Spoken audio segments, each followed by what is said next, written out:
Hello, good evening everyone. Ngasidagi numit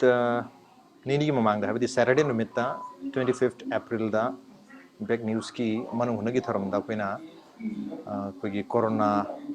virus ka mari lerena miyam na thingnari bu khudong cha da ba lockdown manung da thingnari khudong cha da ba si ka mari lerena ching yen gi bhai tare ching yen bagi matang da koi tonga tongan ba constituency sing da ching suna phangdawa na targa sungmang phangdri ba ching gi amati tampaki tonga tongan mafum sing na kari to wiya gata gi matang da khana khre maruwaina akogi human rights alert HRA na amati atopa organization amana haiba tare akogi manipur high court of manipur da PIL ama public interest litigation ama thabani madu gi hearing chathaba matung da hari sem no misit April tarik kumari sida high court na notification am thoe aduga lengak ta maruwaina question taret hangre sing se kamai yen mano kari karam mongdi yen mano haibagi pakhum si lagliba mi ge tarik mari phawda pirak nabgi da makta koi question tare se hangke bane madu ko loina loina na ta mi gi tarik mari da pangto ko dru hearing asida miyam na hoji phawba thengnari ba cheng su na phangda bagi obi ai natra ge yen da bagi obi ai any kind of problem thengnaba sing si complaint tor nabgi da makta hai tare koi high court na number ama whatsapp number ama pi bani adugo email id ani su pi bani akhoi na su log thok chagi bani adubu koi हाइरिबन number से चत्ते हाइबगी WhatsApp number से चत्ते हाइबगी even WhatsApp exist तक दे हाइदना कोई complain खरा लाचरे अदु कंप्लेन तो सेंगदुक चिके तोबने इसा मंगना वेरीफाई तौजरे हाइरिबन नंबर से कोई ना नोटिफिकेशन से हाई कोर्ट की नोटिफिकेशन दा हाइसी 9436024458 ने हाइबनी अदु मसी एक नोंगान बगा कोई कोरिजेंडम अमा थोगा हाइरि सोइखरे हाइना थोक बाय तारे मसी फोंदोखरे हारे सोरी से कमाई तोइनो है मतलब 0 ग 2 ग से मनिंग माउंट थोना गदबा हान हाई गिवन नंबर जना 9436024458 ओइबसी 0 ग 2 ग मरके जो थोना दुनिया दना चलिबा नंबर असिंग नंबर से करी ओइ गदबनो है मतलब 94362002 नतब 204458 हाइरिबा नंबर सी एग्जिस्ट तोबने इसामनसु नंबर जो थोक चरगा आइना सेव तोक्सिनजरे इवन आई कॉल तौरगा यंगजरे कॉल तौ मतम दसु चले वारी सानजरे अदुगा नंबर से सेमदोखरे हाबगी वफम से कोई ताकपि रही आई नंबर से ऑलरेडी एंगोंदा सेव तौरगा यावरे व्हाट्सएप तने हुजिक चांगी से व्हाट्सएप ता एनो कोरोना राइज व्हाट्सएप अना आइना मयाम स्क्रीन दो उगदरा उदौदी मांद्रे लैरबने आइना मसी सेव तौसिनजरे यारबने नंबर से मयाम अमका हाइजगे 943602 की मोहता 209436204458 हाइब नंबर सी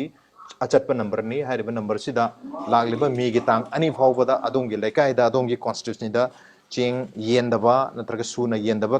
सुना फंगदबा तारगदी अदोंगी Ming लेफम अदगी इमाई Pagi Ming नसिंग details complete details से यार व्हाट्सएप नंबर से मैसेज हाजन बिरो अखोगी लेकाई सिदा अखोगी कॉन्स्टिट्यूंसी दा अखोगी डिस्ट्रिक्ट सिदा चेंग जेनिंग थिन फंगद्रे नत्रग कोई वाना फंगे व्हाटएवर नत्र सुमंग फंगद्री हैबगी कोई कंप्लेन चिंगदगी का मैम लाखिब लेरे अदन हारि मैम सिदा कंप्लेन तौबिरो अदन नंबर से सोइरे हैबगी अंगोंदा मु फीडबैक लाखपदगी इन नंबर से क्रॉस चेक तौजरगा मैम दा मु हाइजबनी ma'am Cheng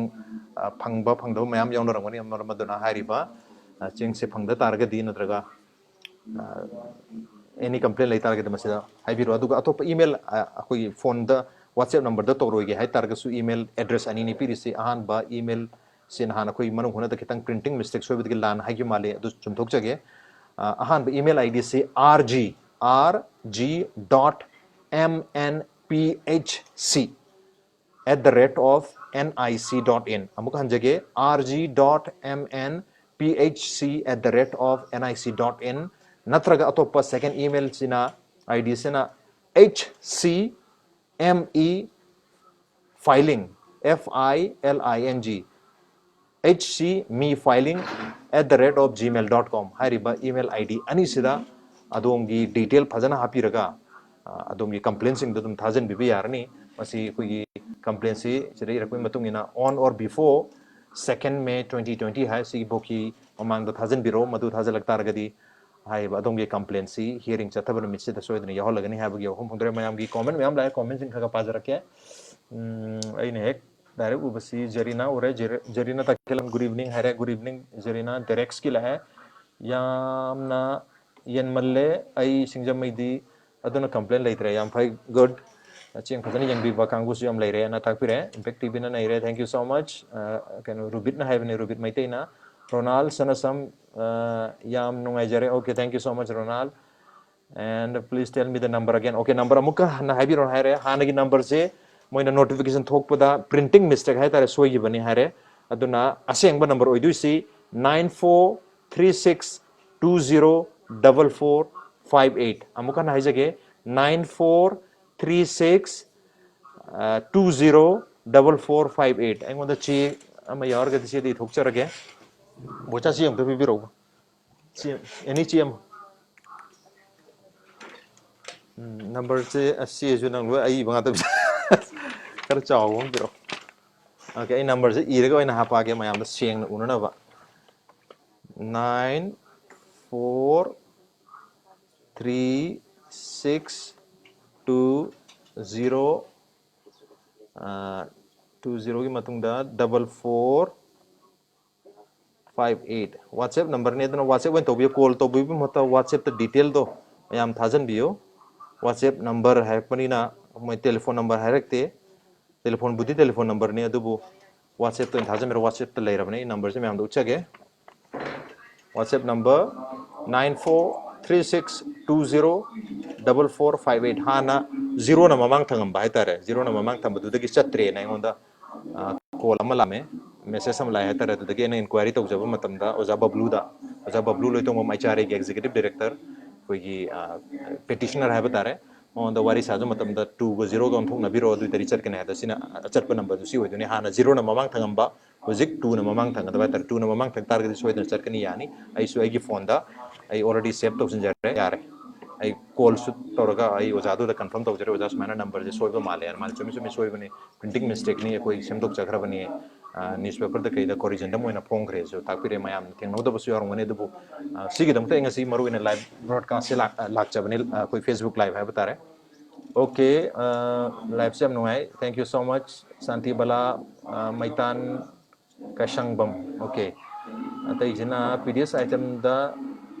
tau se Manipur se state oina kari no PDS ke hojik yendu se chieng khatani chieng ga hawai ga habni hawai gi di kem je laktri hawai kg ma household ama da yumdhong ama da haibni ko gi pradhan mantri prime minister garib kalyan anna yojana gi matungina chieng kg manga mikok khudimaki koi voter id na taba natraga haidi voter oiba khak na taba natraga ko gi napsa ge car holder khak na taba mipung khudimak ta koi chahi manga gi mathak le bagi jing je loina chieng kg manga okay number se sume 9436204458 corner rice yes erojet chume number se sigi number se to biro koi Kiran Kumar kk yore yamba ai kk sak chadribo okay Jaswant Singh Sanjan Bam कोई दो कथलो तिजले Cheng की वादी अदम गियली पजना कंथक जम केंद्र okay Yashwant Singh याम नुआरे कोई कंथक जम Cheng पजना गियले है तो कंथक वो केंद्र लोइन मक सुना मपुम खुदी मक्ता ये लबरा है बदु अदुनि मथक तादु से केंद्र याम भाई ये ले है बगी पाउलोई लागना रे अदुबु कोने ये लेना लाउथोकी बा केंद्र खरदा केंद्र दुगी मफम खरदा योरम दबा येलम दबा मैम योरे यंत्र सु दबा है तारे अदुना adongi lekai da phajana yele haidana atop lekai da lo yela mani hana khanbiru no lo check to view adongi kendra gi karam ba lekai sing de yendrige yenda targadi adom suggestion hai taram se complain no lo biru no suggestion ne koi phangna bugi damakta mayam hairi ba number se da to biro milan angom daraj manipur gi mapanda leiba ai koi di yam no ware tengbang gi paisa phangna basu yam yaure aduga Pangdina complaint to busu technical helpline number pero usu sukai parakte okay aku ki kano milan ki kano si comment si yam nungai jadi hatare koi khudong chada yam tena basi koi ju khangjare dubu number ko ki control room ki central control room si minister ki damalai bane du ki number du de dum chapna isa mak su to na dum wari sana jai hari bi number ji chapna yaraga de du ki number du phone to view ai su madu sida save tawgibra save tawr lere covid control room number haidana ai share tawjarake 180034533818 hariba number se mayam da solo lener mane do si number se chat pane ai dum tawe 24/7 any time phone to bi ai si number se koi chief minister gi da direct lai raba dum number ne sida dum any problem lebido haibiro adu hojikti isa isa gi constituency gi hatare kendra gi MLA singda koi handa cabinet reform pangthok kare adu MLA singna ini koi initiative lawrga haigadra makulu chingaga haitare mapanda legibo mayam singsi koi manipur da halaning bu yorga su natraga makoi tonga tonga problem leitar ga su makoi problem do address tawnu gi damakta MLA singna tabak se makoina luchingaga pai ho grabane haitare for example nasi kurai gi MLA na ko gi tengbang kurai.in naidana website ka hangdoga tongan ba kurai kendra gi mahiroi netra mi sing mapan legi bising do register tawna bi khudong chaba pi ho gre khunda kong kendra gi ko gi phone number ga pitokna phone torona ba haiba myam le don kendra khudi makki ko gi MLA sing da loi contact tobiro isana torpa yadraga na yum gi ahan sing da takpi khro to yum gi ahan sing na ko kendra gi mi sing tu da ko MLA da hetare approach tawraga adongi problem do address tawna bo hona biro maroi na manipur da thorong na bogi plan se tawbo male plan taw targa di adu da yaw no gi damta isagi details sing do vision bigro haitare through MLA gi kudang da sudesh lore bam tamu lockdown gi pibam mangre mai comment se pa gi to han lockdown gi pibam sibu kadai phawba lerege lockdown se koi gi green zone gumba dadi makata na relax haitare samana hadi completely relax to budi agiro adum lockdown legini aduga maru oina akogi Maharashtra gumba Delhi gumba sathi ba Gujarat gumba chau chau ba yamna affected oiba infected oiba states sing dadi lockdown sum phajana dum lagi do male ngasi India gi tongan ba chief minister singa prime minister ga su video conferencing de wari sanaba mayam ta bi ramani okay Jackie Khabi Daraj ki live si yang base thank you so much Jackie and then hi Daraj Michael Kangujam hi Herojit ki sir angang sing chahi manga taruk ki cheng se kadai da logdoino adum musim kogi kendra gi makha pol hatar for example khuna kun kendra gi chahi manga gi matak le sing se loina adum masai gi kogi ching gele bi agent no pi aduga kogi anganwadi gi se tongana pi basi thengna di adun anganwadi gi se adum pulap pis adum yaksalam dong male koi keno sida kogi kendra gi leka gi agency da lai sing sida adun adum pibam di thokne otherwise adu da pidragana koi anganwadi gi oja sing dona pi gadamne aduna anganwadi gi oja da hangbiro anganwadi gi angang oitar gadi mingchan boitar gadi aduga aduna tabagai di sei manga sur bagai di koi gi agent na chingyen budu da loi pi bane thangam basar ma hai mayam baraj thanks for your live thank you so much thangamba live to join to group ki damakta okay mesra tamuraj poche gi mamal poche maman tang be se na han chu haja grabne poche maman se tang dana belenga no jam kan di honori to marakta ko gi kogi pot yen bse yen bagi mayam chabun loi leina gramni no wholesaler sing sida retailer na lei lakba pose phangdre because I am also a retailer e dukan pa me ko yumda dana pot se joni ngai leiti ko no wholesaler cha matam pose phangde pi de ar marama duna pose tangi ni aduga phangju phangdri ni haitare daib se khaga to biro to ina okay tab jarake message se pa denga loi pai bang gong chieng re dana pa ba na ngawdre waru bibya de pa hoda biyor gasu Delhi su dhap tor maga to kre karimta pawta kidre tengbangi 2k yadre okay tengbangi se mamang du koina wari sana matumda akoi manung huna da yawgim ni tengbangi se mi khudi makta phangwai register tor puda genuine oiba case ka da pin hebna duna akoi ge genuine oina tra oide se kari basis ta lengang na decision loguna du di adumadi khangre daraj ke lekai ki wakat makha sa biro lekai wakat se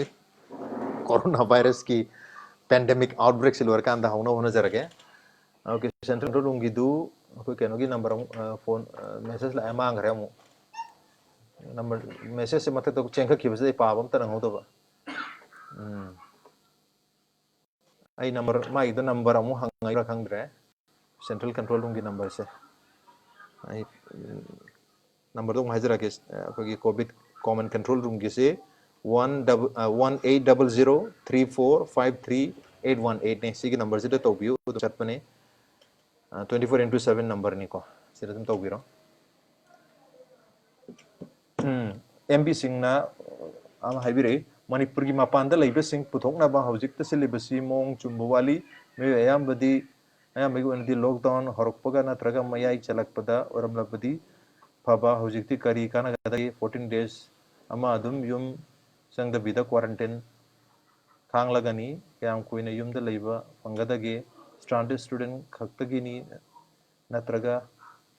mat sumayek sengna ngan bibu fai doina makine sidi not only student khata gi natra stranded orga leiba sing manipur da sangni basing gi kano registration ne hujam kan tawri se data से लौचलगा ma'am से लौटों होना दुनिया दुबु होय थियंगे है लोबुसु याय नत्रगा थियंगे है बुसु यारे त केनोदा कोरोना वायरस की पेंडेमिक से आउटब्रेक से एकल लोगी दौं नती अखोई मणिपुर गुम्बा नत्रगा अखोई नॉर्थ ईस्ट के स्टेट खरादा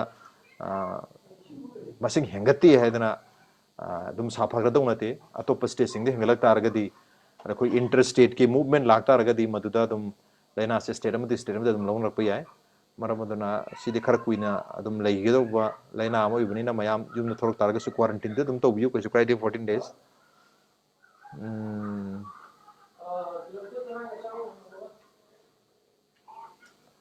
देव हवम दारास की कोई खाक पते के मसक ओलेन देव हवम की माना हाय सोमे कोई सुम कोरोना वायरस की हाय लॉकडाउन की कोई हाय तारे लॉकडाउन लोरगा दुम लॉकडाउन लोगिबदो कोई से दुम लखोकिबो याय तब ngam de sum yengsi हनुदौरे Dara से रॉबिन्सन स्टार स्टाइल चुमे चुमे हनुदौरे कोई चाहिए से मिड लाइफ ने तो ना चुमे हनुदौरे ना हाउ सुम ले यादव नहीं ना को ओके मणिपुर की ओना लॉकडाउन सांग दोरा कदरा मणिपुर की लॉकडाउन जी हुजिक ले फिल्म से तुम लेने याम करना हाइदी लॉकडाउन पूरा हांगदोक पसु या गिरोई मणिपुर वगैरह मोगैरह हाइदी लॉकडाउन कोई मणिपुर मनुंगदा यामना फ्रीडम पी तारगसु फ्री होहन तारगसु इंटरस्टेट की बॉर्डर से दम सिल तौदब यारो केनो स्टेट अमदने चंगक्तुइसे अदना इंटरस्टेट बॉर्डर से मदे दम सिल लेगिनी जरास की नाकुपी थाबा अखोई कोक त खुद हमना रे अदना पाव करसु संदोकपी ओके नाकुपी से करी अखोई करम मोंगदा नोजानो नाकुपी थाबा अखोई खुद हमना रे हरि नाकुपी से सिट तबी ओइद्रा लेबे लाक्तबगी ओइद्रा हुजिकांदी मयाम नाकुपी से अखोई चबुन लेने अखोई ऑफिस दसु मपुन ग लेने ngasi से नुटी दुम ले हाइतारे अदना नाकुपी याम सिलम नो माले नंग मतंग जेनोदा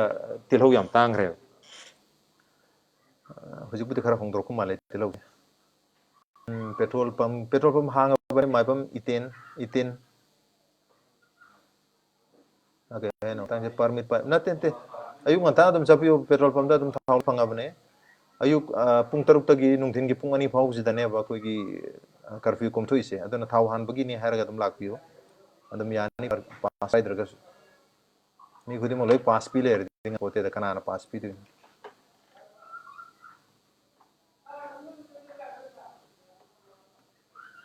दारा से कोई मा कांग्रे पा बतो त्रे मयाम से जोरंग चेंग रे कमेंट से पावन हमदरे डायरेक्ट्स की इमा मार्केट ती अदुम लोन गिदरा इमा मार्केट ती लोन गिनी के तो मार्केट अचौब से देमी मयाम पुनगा दौनीना असी मदि लोन गिनी अदुगा हंदकी मे ओहंगी मतुंगदा खितंग चेंज लाकपे खरा खरा हांगलकद्रा अदु जी पोगी उनदी करी ओइबनो हाबदु मदि खंग्री वारेप से गवर्नमेंट के लौद्री है तारे हजू मी मतें तौरीने हाइदुना मी अमगे फोटो वीडियो नमदना वोट खुंबा अमदे मयाम मते पांग साब मयाम की मतंग मतें पांगे हैक अदुना तुम को हनिंगे याम फई मतें पाजे अदो मयाम न मतें पांग फो थागत न बसिसु सी थागत बसि उरगा अतोपनसु तौनिंगे अदो मतें पांग बसि मीन मतें पांगबु उरगा मतें पांग फौरे इसने याम ngais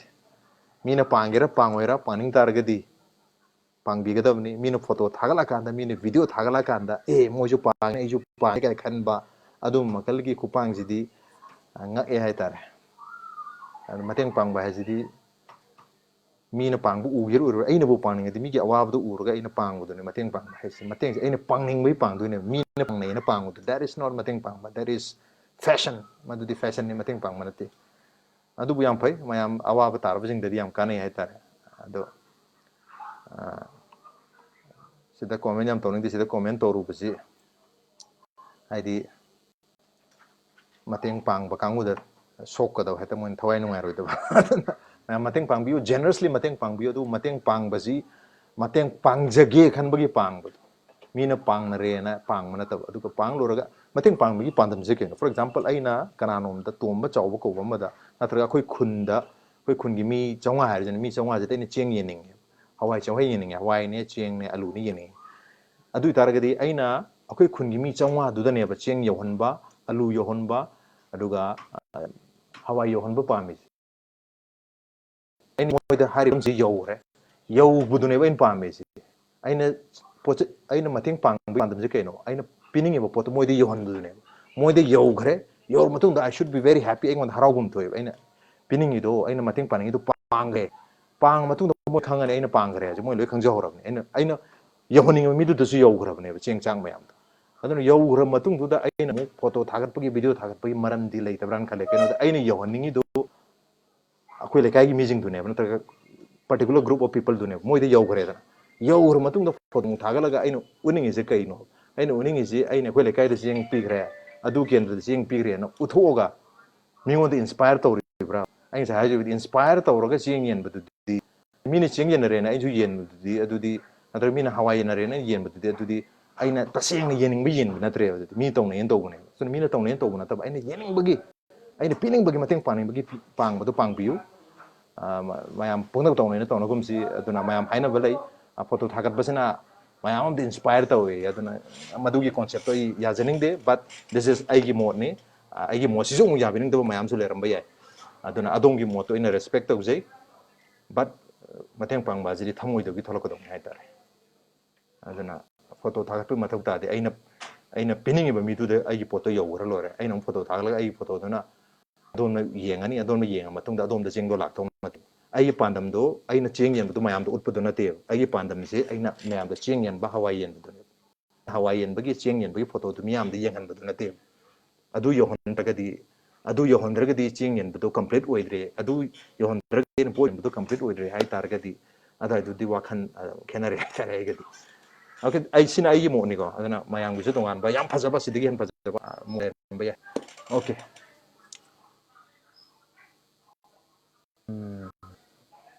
ꯐ꯭ꯂꯥꯏꯠꯇꯤ ꯂꯥꯛꯈꯤꯔꯣꯏ ꯐ꯭ꯂꯥꯏꯠꯇꯤ ꯂꯥꯁꯇ ꯌꯥꯝ ꯋꯥꯈꯤꯅꯤ ꯐ꯭ꯂꯥꯏꯠ ꯍꯧꯖꯤꯛꯁꯤ ꯄꯨꯊꯣꯛꯇꯣꯏ ꯐ꯭ꯂꯥꯏꯠꯇ ꯃꯥꯟꯗꯦ ꯒꯥꯔꯤꯗ ꯄꯨꯊꯣꯛꯀꯅꯤ ꯍꯥꯏꯕ ꯄꯥꯎ ꯇꯥꯖꯩ ꯑꯗꯣ ꯐ꯭ꯂꯥꯏꯠꯇ ꯄꯨꯊꯣꯛꯄꯤꯔꯒꯗꯤ ꯐꯔꯦ ꯑꯗꯨꯒ ꯑꯁꯥꯝꯒꯤꯗꯤ ꯉꯁꯤ ꯈꯔ ꯄꯨꯊꯣꯔꯛꯄ ꯃꯥꯜꯂꯦ ꯑꯗꯣ ꯃꯣꯏꯒꯤꯁꯦ ꯐ꯭ꯂꯥꯏꯠꯇ ꯄꯨꯊꯣꯔꯛꯑꯦꯅ ꯄꯥꯎꯁꯤ ꯇꯥꯏ ꯑꯣꯀꯦ ꯅꯥꯀꯨꯞꯄꯤꯁꯤ ꯌꯥꯝ ꯊꯨꯅ ꯄꯠꯄꯅ ꯃꯔꯝ ꯑꯣꯏꯗꯨꯅ ꯐꯟꯗ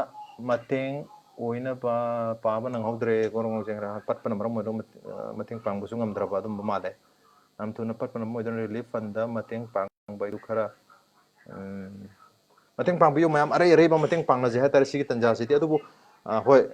ꯅꯥꯀꯨꯞꯄꯤꯗꯨꯗꯤ ꯊꯨꯅ ꯄꯠꯄꯅꯤꯅ ꯊꯨꯅ ꯀꯛꯑ ꯍꯥꯏꯗꯤ ꯂꯦꯜꯂꯒ ꯑꯀꯣꯏꯕꯗ ꯂꯩꯕ ꯃꯤꯁꯤꯡꯗ ꯄꯥꯡꯕꯤꯌꯨ ꯄꯠꯇꯅꯕ ꯑꯗꯨꯒ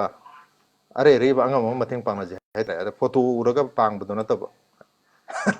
ꯑꯔꯩ ꯑꯔꯩꯕ ꯑꯉꯝ ꯑꯃ ꯃꯇꯦꯡ ꯄꯥꯡꯕ ꯍꯥꯏꯇꯥꯔꯦ ꯑꯩꯅ ꯉꯝꯕꯗꯣ ꯑꯩꯈꯣꯏꯗꯤ ꯂꯥꯏꯔꯕ ꯄꯩꯁꯥ ꯄꯥꯏꯗꯕꯅꯤꯅ ꯀꯔꯤꯝ ꯉꯝꯗꯦ ꯍꯥꯏꯇꯥꯔꯦ ꯑꯗꯨꯅ ꯑꯉꯝ ꯑꯃꯗꯤ ꯃꯇꯦꯡ ꯄꯥꯡꯅꯖꯩ ꯑꯩꯅ ꯉꯝꯕꯕꯨ ꯑꯩꯒꯤ ꯃꯤꯁꯟ ꯑꯩꯉꯣꯟꯗ ꯂꯩꯕꯁꯤ ꯃꯌꯥꯝꯗ ꯁꯤꯌꯔ ꯇꯧꯕꯁꯨ ꯃꯉꯥꯏꯔꯦ ꯑꯗꯨꯅ ꯏꯟꯐꯣꯔꯃꯦꯁꯟ ꯃꯌꯥꯝꯗ ꯁꯤꯌꯔ ꯇꯧꯖꯒꯦ ꯃꯌꯥꯝ ꯑꯩꯉꯣꯟꯗ ꯍꯪꯉꯦ ꯅꯪꯅ ꯆꯦꯡ ꯆꯥꯛ ꯌꯦꯟꯕꯗ ꯊꯥꯎ ꯊꯨꯝ ꯌꯦꯟꯕꯗ ꯋꯥꯗꯤ ꯌꯥꯝ ꯉꯥꯡꯉꯤꯗꯨꯕꯨ ꯅꯪꯅ ꯀꯅꯥꯗ ꯃꯇꯦꯡ ꯄꯥꯡꯈ꯭ꯔꯒꯦ ꯀꯔꯤ ꯌꯦꯡꯉꯝꯃꯒꯦ ꯅꯪꯕꯨ ꯀꯥꯏꯅ ꯑꯩꯉꯣꯟꯗ ꯀꯣꯏꯁꯟ ꯍꯪꯉꯛꯄ ꯌꯥꯎꯋꯤ ꯌꯥꯝ ꯆꯨꯝꯃꯦ ꯑꯩ ꯀꯅꯥꯝꯇꯗ ꯃꯇꯦꯡ ꯄꯥꯡ ꯉꯝꯗꯦ ꯀꯩꯅꯣꯗ ꯑꯩꯈꯣꯏ ꯄꯩꯁꯥ ꯂꯩꯇꯦ ꯍꯥꯏꯇꯥꯔꯦ ꯌꯦꯅꯤꯡꯉꯥꯏ ꯑꯗꯨꯒ ꯂꯩꯇꯥꯔꯒꯗꯤ ꯉꯦꯟꯗꯤ ꯇꯥꯈꯠꯇꯅ ꯑꯗꯨꯒ ꯐꯣꯇꯣꯒ ꯚꯤꯗꯤꯑꯣꯒꯗꯤ ꯊꯥꯒꯠꯆꯔꯛꯑꯣꯏ ꯍꯥꯏꯇꯥꯔꯦ ꯑꯣꯀꯦ ꯑꯩꯅ ꯌꯦꯟꯕꯗꯨꯗ ꯌꯦꯟꯕ ꯃꯤꯒꯤ ꯃꯁꯛ ꯎꯠꯄꯗꯣ ꯀꯩꯁꯨ ꯀꯥꯏꯗꯦ ꯃꯣꯏꯒꯤ ꯗꯤꯒꯅꯤꯇꯤ ꯀꯥꯏꯕ ꯀꯥꯏꯗꯕ ꯃꯌꯥꯝ ꯌꯥꯝ ꯍꯥꯏꯅꯩ ꯑꯗꯨꯒꯤ ꯋꯥ ꯅꯠꯇꯦ ꯑꯩꯅ ꯍꯥꯏꯖꯔꯤꯅ ꯃꯣꯏꯒꯤ ꯑꯩꯅ ꯌꯦꯜꯂꯤꯕ ꯃꯤꯗꯨ ꯃꯁꯛ ꯎꯠꯂꯒ ꯃꯣꯏꯒꯤ ꯗꯤꯒꯅꯤꯇꯤ ꯅꯠꯇ꯭ꯔꯒ ꯃꯈꯣꯏꯒꯤ ꯔꯦꯁꯄꯦꯛ ꯁꯦꯜꯐ ꯔꯦꯁꯄꯦꯛ ꯃꯥꯡꯕ ꯈꯣꯠꯄꯒꯤ ꯋꯥꯁꯨꯅ ꯅꯠꯇꯕꯤꯗ ꯑꯩꯅ ꯌꯦꯡꯅꯤꯡ ꯇꯥꯔꯒ ꯊꯃꯣꯏ ꯁꯦꯡꯅ ꯄꯤꯕ ꯍꯥꯏꯇꯥꯔꯦ ꯑꯗꯨꯒ ꯑꯩꯅ ꯌꯦꯜꯂꯤꯗꯣ ꯃꯤꯌꯥꯝꯗ ꯑꯃꯨꯛ ꯎꯠꯊꯣꯛꯄꯗꯣ ꯑꯗꯨꯒꯤ ꯌꯦꯜꯂꯤ ꯑꯩꯅ ꯄꯥꯝꯃꯤꯕ ꯃꯤꯗꯨꯗ ꯄꯣꯠꯇꯣ ꯌꯧꯍꯟꯕꯗꯨꯅꯦ ꯑꯩꯅ ꯌꯦꯟꯈ꯭ꯔꯦ ꯍꯥꯏꯕꯒꯤ ꯐꯣꯇꯣꯗꯣ ꯃꯤꯌꯥꯝ ꯎꯠꯄꯗꯣ ꯅꯠꯇꯦꯕ ꯑꯗꯨ ꯇꯥꯔꯒꯗꯤ ꯃꯗꯨꯒꯤ ꯄꯣꯠ ꯈꯨꯌꯦꯟ ꯂꯥꯛꯌꯦꯟꯗꯣ ꯃꯑꯣꯡ ꯇꯥꯗ꯭ꯔꯦꯁꯦ ꯑꯣꯀꯦ ꯌꯥꯝ ꯅꯨꯡꯉꯥꯏꯖꯔꯦ ꯑꯩ ꯃꯔꯨ ꯑꯣꯏꯅ ꯉꯁꯤꯁꯦ ꯑꯩꯈꯣꯏꯒꯤ ꯆꯦꯡꯒꯤ ꯉꯁꯥꯏ ꯍꯥꯏꯖꯈꯤꯕ ꯂꯣꯛꯗꯥꯎꯟꯅ ꯃꯔꯝ ꯑꯣꯏꯔꯒ ꯆꯦꯡꯒꯤ ꯑꯋꯥꯕ ꯄ꯭ꯔꯥꯏꯝ ꯃꯤꯅꯤꯁꯇꯔ ꯒꯔꯤꯕ ꯀꯜꯌꯥꯟ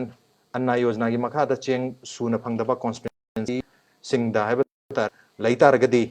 ꯁꯨꯅ ꯐꯪꯗꯕ ꯅꯠꯇ꯭ꯔꯒ ꯍꯧꯖꯤꯛ ꯐꯥꯎꯕ ꯐꯪꯗꯕ ꯂꯩꯇꯥꯔꯒꯗꯤ ꯑꯩ ꯅꯝꯕꯔꯁꯦ ꯑꯃꯨꯛ ꯍꯥꯏꯖꯒꯦ 9436204458 ꯃꯁꯤ ꯑꯩꯈꯣꯏꯒꯤ ꯍꯥꯏ ꯀꯣꯔꯠꯀꯤ ꯅꯝꯕꯔꯅꯤ ꯍꯥꯏ ꯀꯣꯔꯠꯀꯤ ꯅꯝꯕꯔꯁꯤꯗ ꯃꯌꯥꯝ ꯋꯥꯆꯦꯞ ꯇꯧꯁꯟꯕꯤꯌꯨ ꯏꯁꯥꯒꯤ ꯆꯍꯤ ꯏꯁꯥꯒꯤ ꯏꯃꯥ ꯏꯄꯥꯒꯤ ꯃꯤꯡ ꯗꯤꯇꯦꯜ ꯑꯗꯨꯒꯤ ꯑꯦꯗ꯭ꯔꯦꯁ ꯐꯖꯅ ꯍꯥꯏꯔꯤꯕ ꯁꯕꯖꯦꯛ ꯀꯣꯃꯦꯟ ꯚ꯭ꯌꯨꯁꯤꯡꯁꯦ ꯂꯥꯛꯂꯤꯕ ꯃꯦꯒꯤ ꯇꯥꯔꯤꯛ 2 ꯐꯥꯎꯕꯒꯤ ꯃꯅꯨꯡꯁꯤꯗ ꯑꯣꯟ ꯅꯨꯃꯤꯠꯁꯤꯗ ꯅꯠꯇ꯭ꯔꯒ ꯕꯤꯐꯣꯔꯁꯤꯒꯤ ꯃꯃꯥꯡꯐꯥꯎꯗ ꯃꯌꯥꯝꯁꯦ ꯊꯥꯖꯟꯕꯤꯔꯛꯑꯣ ꯍꯥꯏꯗꯅ ꯍꯥꯏ ꯀꯣꯔꯠꯅ ꯅꯣꯇꯤꯐꯤꯀꯦꯁꯟ ꯊꯣꯛꯈ꯭ꯔꯦ ꯑꯗꯨꯒ ꯅꯝꯕꯔꯁꯤꯗ 2ꯒ 0ꯒꯁꯦ ꯃꯅꯤꯡ ꯃꯥꯡ ꯑꯣꯟꯅꯕꯗꯤ ꯃꯌꯥꯝ ꯅꯝꯕꯔ 3 ꯑꯩꯉꯣꯟꯗ ꯀꯝꯄ꯭ꯂꯦꯟ ꯂꯥꯛꯄꯗꯒꯤ ꯃꯌꯥꯝꯗ ꯉꯁꯤ ꯐꯦꯁꯕꯨꯛ ꯂꯥꯏꯚꯁꯦ ꯂꯥꯛꯆꯕꯅꯤ ꯑꯃꯨꯛꯀ ꯍꯥꯏꯖꯒꯦ ꯍꯥꯟꯅ ꯄꯤꯔꯛꯄ ꯅꯝꯕꯔ 9436024458 ꯑꯣꯏꯔꯝꯃꯅꯤ ꯑꯗꯨꯕꯨ ꯑꯣꯏꯒꯗꯕꯁꯤ 9436204458 ꯑꯣꯏꯒꯗꯕꯅꯤ ꯍꯥꯏꯔꯤꯕ ꯅꯝꯕꯔꯁꯤꯗ ꯃꯌꯥꯝ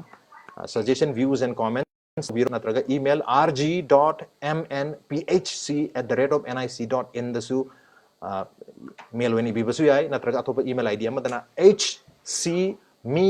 me filing filing @gmail.com dasu mayam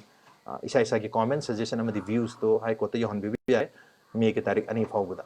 Okay, ngasi yon diswai talo jarge matungda mu maru ibe information lay taraga miyam da amona lakchage. Thank you so much. Have a good night.